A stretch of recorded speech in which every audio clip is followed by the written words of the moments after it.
Okay, evaporator's out of the Kia. This is the case. I blew all these leaves out. There was a bunch of leaves hung up in the evaporator core because it didn't have a cabin air filter. There's also tracer dye inside the evaporator, so someone was looking for a leak and injected a lot of dye in there.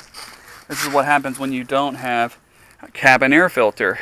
Your evaporator core gets all jammed up with crud. I've already blown all the leaves off of it, but there was a bunch of oak tree leaves all in this area right here, and they break down and they jam up in the fins, so you don't have good airflow through the evaporator. Plus, if they sit in there long enough, the leaves have got stuff in them, you know, a type of acid that mixes with the water and eats away at the pipes, and that will cause leaks in the evaporator too.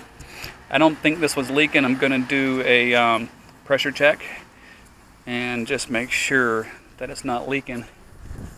This is what the van looks like right now. I had to take some things off because I had to loosen up this dashboard in order to get room to pull that evaporator box out. That sits on the passenger side, right down here. Right down here is where the box sits and where the evaporator sits. It actually drains. It drains out of this hole outside the car, and then these are the high pressure lines that feed into the expansion valve right there. So I'm going to keep inspecting and try to find everything wrong with the system and go from there.